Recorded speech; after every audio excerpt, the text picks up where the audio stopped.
রূপমকে একটা চাকরি দিন, এমএ পাস, বাবা নেই, আছে প্রেমিকা। সে আর 2-1 মাস দেখবে, তারপর নদীর এপার থেকে নদীর ওপারে গিয়ে বলবে, রূপম আজ চলি, তোমাকে মনে থাকবে চিরদিন।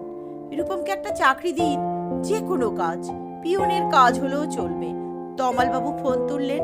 ফোনের অন্য প্রান্তে যারা কথা বলেন তাদের যেহেতু দেখা যায় না, সুতরাং তারা দুর্গেও।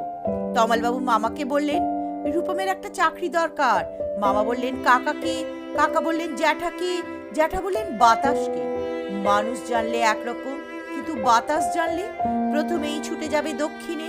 সে বলবে দক্ষিণের অরণ্যকে, অরণ্য বলবে আগুনকে। আগুন গেল আলিউদ্দিন স্ট্রিটে, আলিউদ্দিন ছুটল নদীকে বলার জন্য। নদী এসে পড়ল আছড়ে উপকূলে, আসমুদ্র হিমাচল বলে উঠল, রূপমকে একটা চাকরি দাও, এমএ পাশ করে বসে আছে ছেলেটা। কয়েক মাস বাদের ঘটনা। আমি বাড়ি ফিরছিলাম সন্ধেবেলায়। গলির মোড়ে 7-8 জনের জটলা দেখে থমকে দাঁড়ালাম।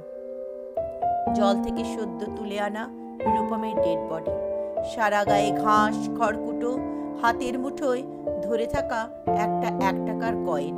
পাবলিক বুক থেকে কাউকে ফোন করতে চেয়েছিল রূপম। ভারত সরকারের 1 টাকা কয়েনের দিকে আমার চোখ। সারা গায়ে সবুজ ঘাস, ঘাস নয় অক্ষর। এমএ পাস করতে একটা ছেলেকে যত অক্ষর পড়তে হয়, সেই ব্যর্থ অক্ষর গায়ে লেগে আছে।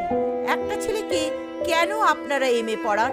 কোন আল্লাতে 8খানা বিশ্ববিদ্যালয় বানিয়েছেন? তুলে নিন। এই কথাগুলো বলবো বলে ফোন তুললাম পবিত্র সরকারের ফোনে। ফোন বেজে উঠল, ফোন বেজে চলল, ফোন বেজেই চলল। 20 বছর ধরে ওই ফোন বেজে চলছে, আরো 20 বছর বাজবে। বাতাস বলছে অরণ্যকে, অরণ্য চলেছে নদীর দিকে। নদী উপকূল থেকে আছড়ে পড়ে বলল, রূপমকে একটা চাকরি দিন। কে রূপম? রূপম আচার্য, বয়স 26, এমএ পাস। বাদিকের গালে একটা কাটা দাগ আছে।